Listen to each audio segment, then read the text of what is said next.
You can share the Twitter if you want.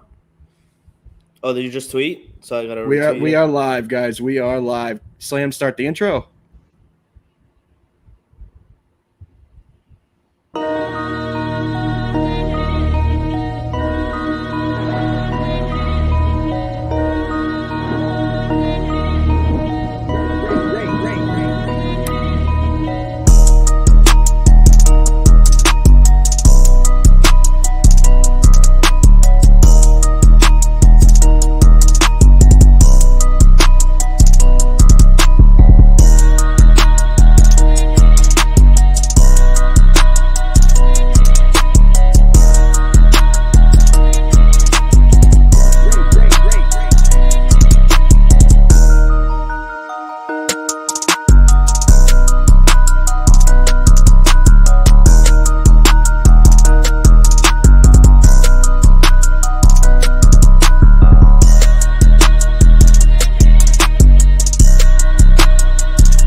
Bam, boys! What's up, everybody?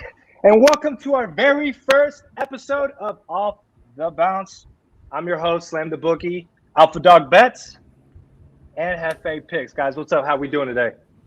Great, man. Great, man. Excited to be here. Thank you to Pure Wage for the opportunity. Hefe, how are you today? Who's luckier than us? Get together every day, Monday through Friday, for 30 minutes and talk about basketball. Man, I'm just excited to get this thing started. Yes, sir. We are excited to announce that we will be doing a daily NBA show, guys, Monday through Friday, 4:30 to 5 p.m. Eastern Standard Time. If you haven't already, guys, hit that like button, hit that subscribe button.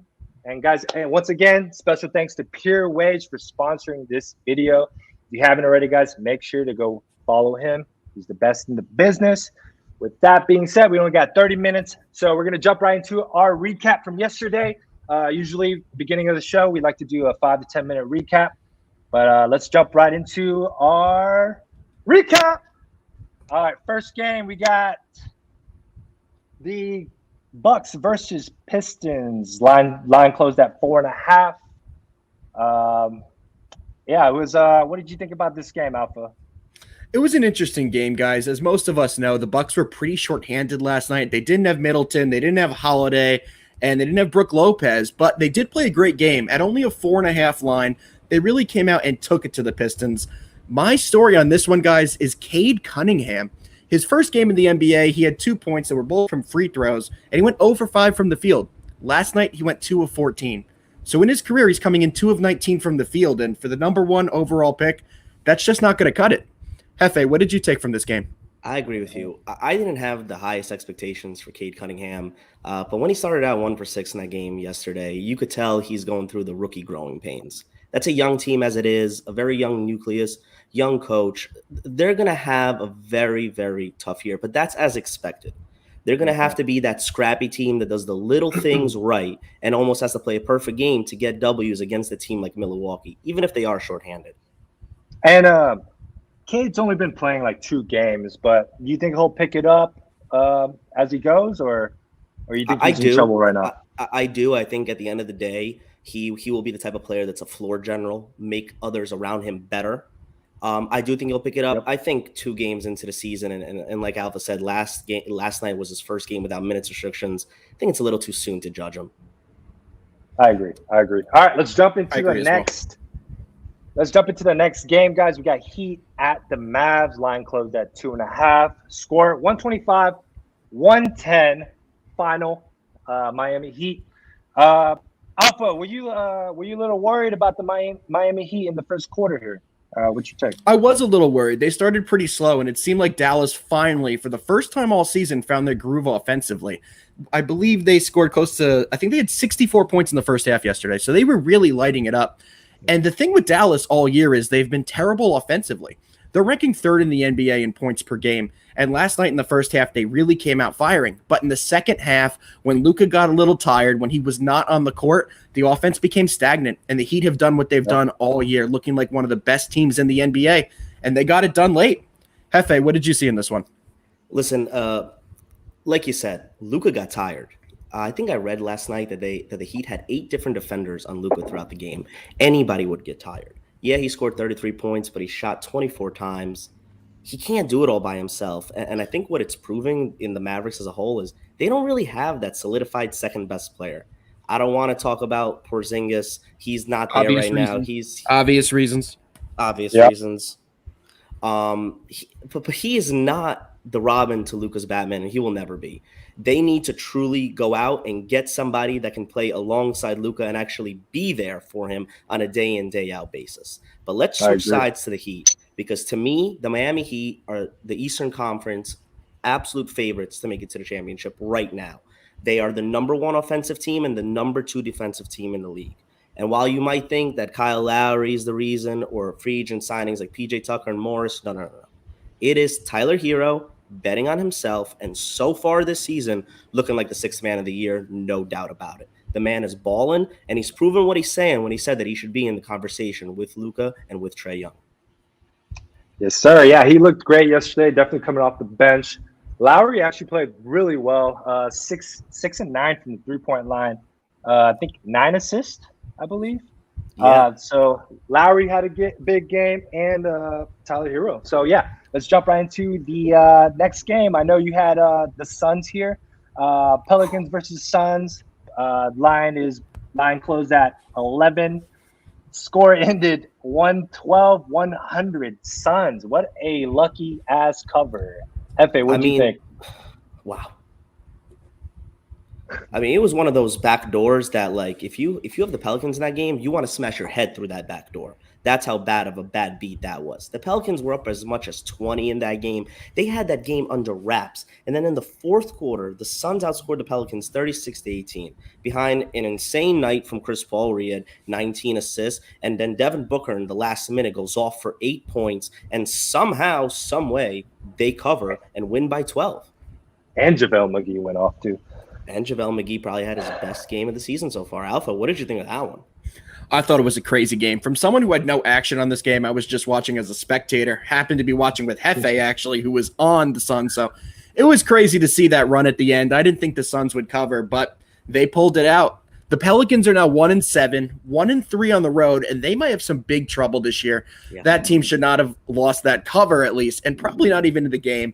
So they have a lot to do. We'll see what happens with them. Looks like they have an injury up to Herb Brooks, who's been starting and playing well for them. So we'll have to see what happens with that. But right now, my optimism on the Pelicans is not too high. No, and Zion's outlook is just getting worse and worse. I mean, I know he got evaluated yesterday before the game, and it's going to be another 2 to 3 weeks before he gets reevaluated to even be allowed to practice. Wow. And this was the fear with him. This was the fear with him coming into the league. So absolutely, we'll have to see what happens, but time will tell. Awesome. Let's go to the last game of yesterday's slate. Houston Rockets, Lakers. Line closed at 10. Score 119-117 Lakers. What an ending yesterday. Jalen Green saved my ass. I took second half Houston. Those 2 pointless 3-pointers actually helped me. I mean, we were watching it together, man. What a cover for me.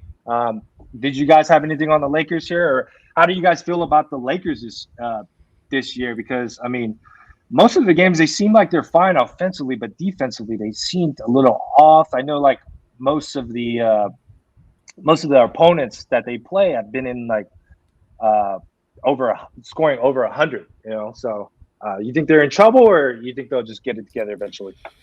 I personally think the Lakers are in a bit of trouble. I was never high on their offseason moves this year. I know the whole narrative was that they're getting older, not getting younger, but to me, that's not the problem with this team.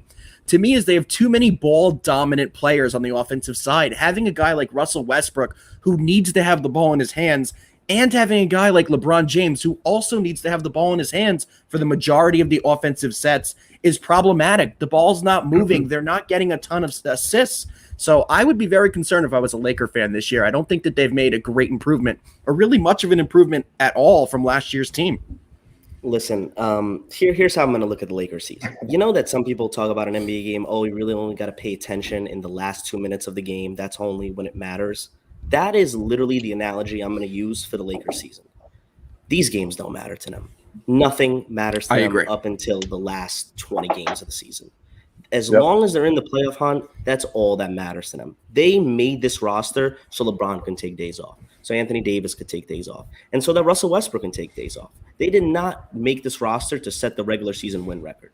They care about one thing and one thing only, and that's getting into the playoffs, and then their roster is perfect for playoff basketball. Game gets slower, and it becomes more one-on-one. They could not care less about losing to the Houston Rockets on a random Tuesday night in November. I promise you that. When it comes down to real time, closer to the playoffs, last couple weeks of the season, they're going to show up.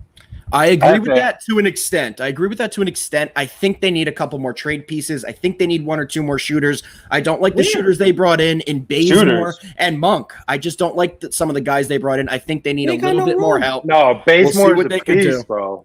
No, I'm not a fan of the shooters they got, but we'll see what they do. I think they need some trades as well, besides the whole fact that we all know they don't care about the playoffs. It's a great point. Or about the season, they only care about the playoffs. They just have to get there. But I still think that they need to make some trades. Cool. I can agree with that. I just don't know fiscally that's possible for their roster. Cool. Hey, both y'all are Knicks fans. How y'all feel about Carmelo Anthony? He's been playing really well off the bench. What do you guys think? I think we both have the same feeling on this. I love seeing Carmelo do well. As a Knicks fan, we haven't had too many Carmelo Anthonys that have been worth our time and investing and caring about after they leave. I hope he does well. He's done well so far. I just fear that the end of the year he may tire a bit with the amount of minutes he's playing this early. I mean, right now, there's only one word to use when you speak about Carmelo. He's a baller. He's absolutely balling right now. I believe I read something that he set the record for the most threes made in a Lakers debut in the first 7 games. He's shooting at a clip that hasn't been seen since his heyday with the Knicks. It's a great pickup for the Lakers, and he's exactly the type of player that they've been missing these last couple of years, that big-time three-point shot maker in crunch time. We all know LeBron is probably the GOAT, but he has never truly been that in his career, that big three-point maker. They have that guy now, and I couldn't be happier for Melo. Once a Knick, always a Knick, forever a Knick. There you go. All right, guys, let's wrap this up. We're at the 10-minute mark. We're going to jump right into today's breakdown, guys. Let's do it. We're going to go in this order. We're going to hit off the early slate. Blazers at the Cavs. Line sitting at 5.5. Man, is this a good bounce back spot for the Blazers? Cavs have been playing really well. Piss poor performance by the Blazers last game against the Sixers. Hefe, what do you think about this? You think Blazers, Dame gets it going here? Blazers win? I do. I do. The last time the Blazers had as bad as a performance that they had the other night versus 76ers was when they got absolutely blown out by the Clippers in LA. That next game they faced against Ja and the Grizzlies at home, and they ended up beating them handily. I think that Chauncey Billups brings that type of tenacity in terms of coaching to this team. He will have them ready to go today, and they will have a little fire under their ass. Also, the Cavs will be without Markkanen, who I think is actually a really good piece for them, especially in their big lineup with Markkanen, Jared Allen, and Evan Mobley. Without that third big man, so to speak, the Blazers should actually match up pretty well. Garland and Sexton will have their hands full tonight with Lillard and McCollum. What do you think, Alpha? I agree with you. This is just not a game I'm going to touch tonight. The Blazers are just such a hard team to predict lately. Going back all the way to last year, they have all the talent in the world, especially at the guard position, to really take teams out offensively, getting the lead, running it up, and ending the game early, and they just can't ever seem to get it right. Weird, right? So they seem to always stumble over teams like the Cavs on the road in this spot. If I were to take a side, guys, I would be taking Portland in this one, but this is one that I'm absolutely staying away from just because the reasons I can't trust that team just yet. It was like, I agree. I was speaking about it earlier, Slam. I was making the point of I just feel like Damian Lillard and TJ McCollum, like something like it's not clicking yet this year. Could it possibly be the new coach? It wasn't clicking last year either, to be honest. It wasn't clicking at the end of last year with another coach. So it kind of seems like they've been the same team every single year. Yeah. I don't mean, is Dame the problem? I don't know. There's a saying in sports that's pretty much my most hated saying: the treadmill of mediocrity, and the Blazers live on that treadmill. It's true. It's very true. Right. Cool. Let's move right along, guys. We got next game. Celtics at the Magic. Line sitting at 7. Man, Celtics coming off a really bad loss, choked the fourth quarter. Magic coming off a really good win at Minnesota. What's your guys' take here? Do you like Celtics in a bounce back spot, or do you think Magic's will cover this game? Alpha. Well, let's talk about one thing, guys. First off, the Boston Celtics this year. What a disappointment of a team so far. They're tied for second to last against the spread this year at 2-5, which is 28% covering this year. And they haven't exactly had the hardest schedule. I really want to know what's going on with that team because they have all the pieces to be a contender. They're a very talented team, and I just don't understand what's going on. Hefe, what do you think about the Celtics right now before we even get into the game? I'm asking the same questions you are. Jason Tatum, this is supposed to be the year that he elevated himself into no doubt MVP candidate, top 5 player in the year. Jaylen Brown, I mean, this guy was touted as an absolute scrub coming out of California, where he went to school. Comes into the league and is just getting better and better and better and better, and is one of the best two-way players in the league.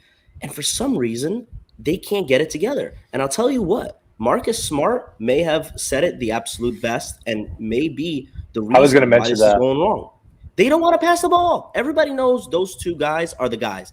And Marcus Smart said, and if your own teammate's going to call you out for not passing, shoosh, you can only imagine what they're talking about in that locker room. Yep. Yeah, I mean, you gotta realize like teams are gonna make adjustments, right? They're gonna double team Brown, Tatum, and then Marcus Smart's gonna be in that corner. He has to drain those threes. I mean, he hasn't been playing that well either. So absolutely, I mean, he doesn't have that. He doesn't have that room to talk because he hasn't been like really knocking down any 3-pointers or scoring really. That's also not going to help the locker room. But there's also one stat that I found extremely obvious that things are going wrong. The Boston Celtics allow the league's most points per game. They're allowing 120 points per game, which is a full 5 points per game higher than Charlotte, who's in second to last. Defensively, they are just not getting it done, giving up 5 points per game on average than every other team in the NBA. That to me is glaring. Wow. But let's get into this one, guys. Looks like we have tonight a 7-point line for Boston as they head to Orlando. And I'm going to be honest here, guys. I cannot back Boston quite yet, even against a team like Orlando, who is not a great team. You're going to give me 7 points at home. Magic are due. Magics are due at home. Magic are due, and Boston is 2-5 against the spread. So the math to me, guys, is leaning me to taking the Magic +7 at home. And I'll tell you what. That Marcus Smart interview that he let out is only going to make the public think that this is a heavy, heavy Celtics play. And for that reason and that reason only, I got to lay off because I could honestly see the Magic covering this with ease. I think the Celtics win this game. I just cannot put my credibility behind a 7-point line.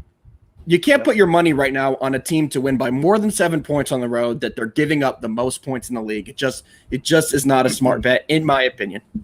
I agree. Yep. I agree. Okay, guys, let's move right along here. Next game on the slate, we got Bulls at the 76ers. Line sitting at 2.5.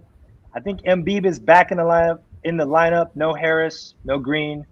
Guys, you think the Bulls are going to roll here? You think they stay hot? Alpha, what's your take? I love the Bulls this year, guys. As you guys know, if you guys follow me, I've been riding them heavy this year, and they've really been making me look good. Coming in, they're 6-1 against the spread this year, guys. 86%, best in the league. And they continue to keep being placed as underdogs. Tonight, you're going to give me 2 points against the banged-up 76ers team. Now, I don't love the matchup, but you're going to give me a +2 at Philly. Give me the Bulls all day. One of my favorite plays of the day. Hefe, how do you feel about this one? Right there with you, man. I'm literally right there with you. I love Chicago tonight. I know that the Sixers, they just had a crazy, victory over the Blazers at home. Rally, rah, rah, rah, without Embiid. We know they're without Tobias for a while because of COVID. I love the Bulls here. The Bulls are 6-1 overall and 6-1 against the spread. 3-0 on the road against the spread. You're giving me 2 points. I'm taking it. I think they match up really well. And I think at the end of the day, I'm very surprised at how DeRozan has absolutely quickly mastered that offense. And he looks like he's been there for years. Him and Levine are playing fantastic together. I'm not even mentioning what Lonzo brings as a point guard. Yes, sir. Yes, sir. So both you guys are on the Bulls today. Yes, sir. More to come on that, by the way. More to come on this game later. A little sneak peek from the best bet segment. I think we might see some action in this game. Little sneak peek. All right, guys. We got 10 minutes left. Let's try to wrap things up here. We got Knicks at the Pacers, guys. You guys are both huge Knicks fans, guys. Break this down for me, guys. What the Knicks are going to win here or what? This is an best team ever. Not playing them tonight. You guys know I'm a huge Knicks fan. There's something about this line that is just telling to me. It's only 1 point. It's at Indiana, and the Knicks are coming off their worst performance of the year. They had a huge double-digit first half lead against Toronto at home, which finished at a 4-point halftime line at 57-53. Shortly in the third quarter, they just kept rolling over the Knicks. They ended up blowing the Knicks out by close to double digits, and the score didn't indicate the game. The Knicks were really not in it in the second half. And Julius Randle, another letdown second half for us. Hefe, I got to hear your opinion on the Knicks. Let's go, If Hefe. I have to watch one more Knicks game where Julius Randle is playing like an all-star in the first half and an absolute trash can in the second half, I'm going to write a letter to somebody.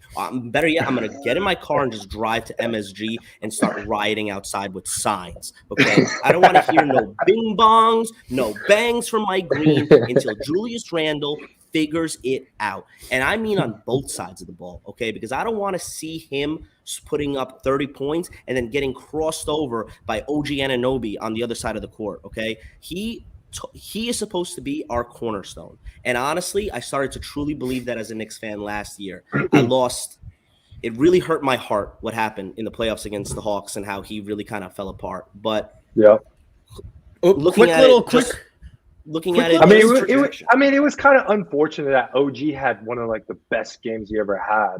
I mean, it's not unfortunate. It shows you where Julius Randle wasn't. He wasn't there. He played the first quarter. I think he scored 18 points. Yep, extremely frustrating. But how do you tie that into tonight? Do you like the Knicks tonight? I don't like the Knicks enough to take them. Like you said, Alpha, I think this is a trap line. Brogdon looks like he's coming back. LeVert's playing tonight. Pacers coming off a good victory in their last game. I can see this game going either way. This is what I look for in this game. I just look for Julius Randle and honestly all the Knicks, Derrick Rose, Emmanuel Quickly, Kemba, to just play for 48 minutes today. Just play a full game. That's all that I ask for. Let's see if the Knicks can get it done. I will be rooting for the Knicks with you tonight, my friend, with no betting action on it. So let's go, Knicks. Slammy, take us into Hawks versus Nets. Actually, before you do, I just want to get a little information out there. I just got some injury news. Nicholas Claxton has been ruled out for the Nets tonight, so they will be missing their starting center again. So that'll get us right into the matchup, guys. Slammy, what do you think about the Hawks versus Nets tonight? I myself are on the Hawks plus 4.5. I mean, the Nets haven't really been impressive to me yet. I know they'll pick it up, and then the Hawks have been kind of just picking it up as well. They both had a great last game, but for me, I think the Hawks can get it done here. A revenge spot for them. But yeah, I'm favoring the public here. I'm taking the Hawks. I think they cover the spread, if not win out right here. I can see that. So for me personal in this one, guys, both teams have underperformed. The Nets have been a little bit better to expectation than I feel that the Hawks have been to start this year. I've lost a few bets earlier this year on games where I just parlayed, had Hawks. They couldn't even get the win outright. They've been very frustrating for me this year. I think that they've underperformed, and I do like the Nets in this spot. I know the public is on the Nets as well, but give me the Nets by 5 tonight. Hefe, what do you think?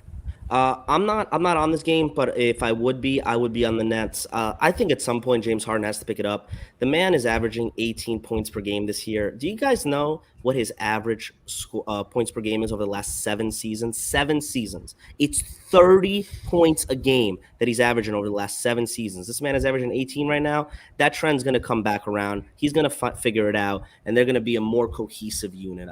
I do like the Nets tonight, but I'm not on that game. I like analysis there. I like that. Cool. Let's jump into the next game, guys. What is it? Let's do the Clippers at Timberwolves, right? Line sitting at -2.5 for the Clippers. Hefe, I know you had a breakdown for this game. I'm gonna start off with you. I What's do. your I take? do. Before I get into that breakdown really quick, I mean, the Clippers have to be one of the most disappointing teams right now in the league. They're sitting at 2-4. I know that Kawhi is getting healed up. I just don't know about them. They're visiting Minnesota today, which is a team that's 3-3, but they're playing very inspired basketball. My play in this game is flat out the under. I have a great stat here. Timberwolves are 6-0 on the under this year. The Clippers are 5-1 on the under this year. That's a combined 11-1 in unders between them two. Give me the under at 212. This is going to be one of those games where everybody's just hoisting up threes and missing. I love that. I love that. 212 is so low as well. Like it is very low. It is low. That's what's steering me away from the under in this one, guys. I love that play. The analytics are definitely on your side. For me, guys, I'm a Clippers guy. I love the 2-point line. I don't think Minnesota is that great yet. Give me the Clippers. Not one of my favorite plays today, but I'm definitely on the Clippers -2. Let's also not forget Pat Bev revenge game. Absolutely. Oh. Absolutely. Wait, is he even playing? I think he's out, actually. I just looked. No, he's playing. He's in. Oh, no, he's questionable. Oh, well. We'll see. So, More to we don't know come if yet. he's playing or not. More to come if he's playing or not. So it looks like we're all on the Clippers, right? I like the Clippers myself. Well, Hefe's on the under in this I'm game. on the under, Under. but if I had to take a side, I would take the Clippers tonight. I agree with you guys, but my official play for that game would be the under. Cool, guys. Awesome.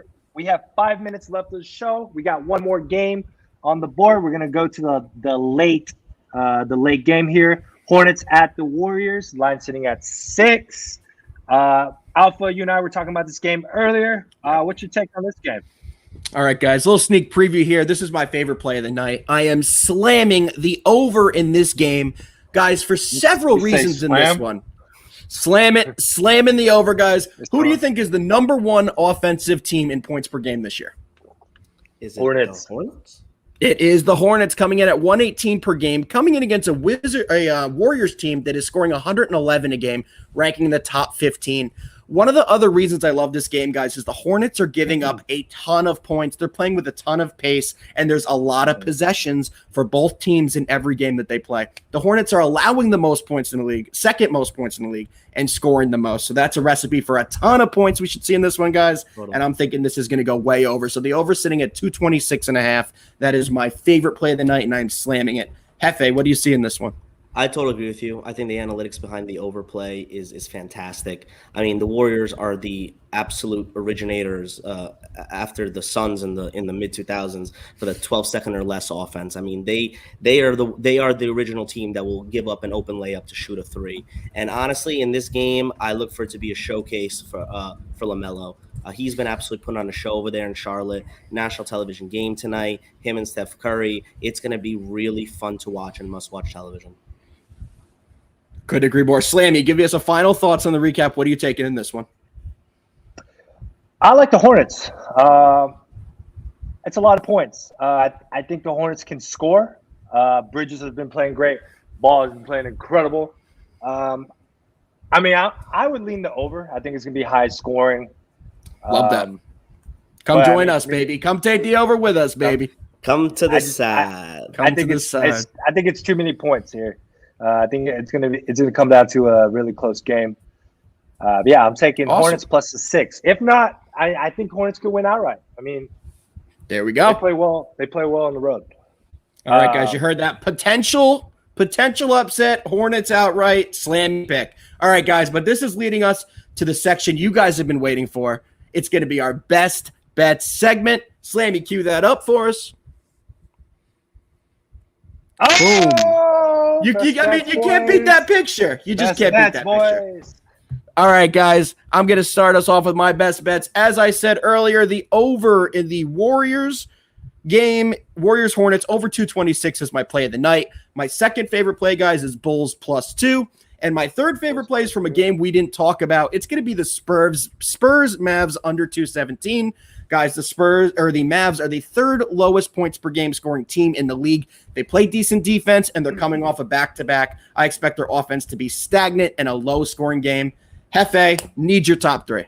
Love your top three. Let me get right into mine. I'm with you on the Bulls +2. Love them tonight for every reason we stated earlier. Number 2, the T-Wolves Clippers under 212. Like I said before, an 11-1 combined under record between those two teams. Love it. And my third best bet is the Wizards -3.5. They are hosting the Toronto Raptors today. We did not speak about this game, but the Wizards are 5-2 against the spread overall and 3-0 at home, which is where they'll be playing tonight. Give me the Wiz. I'll take 3.5 points. Slam, what you got? Love it. All right, so I'm on Hawks plus the 4.5. Potential upset there. I'm also on the Clippers minus the 2.5, and I'm taking Hornets plus the 6, guys. All right, so we are at the 30-minute mark, guys. Wanted to give a quick shout out to Pure Wage. If you haven't, follow him on Twitter. Right after the show, guys, we will be announcing our winner for the $500 giveaway. To 4 winners, $125. Yeah, $125. Correct.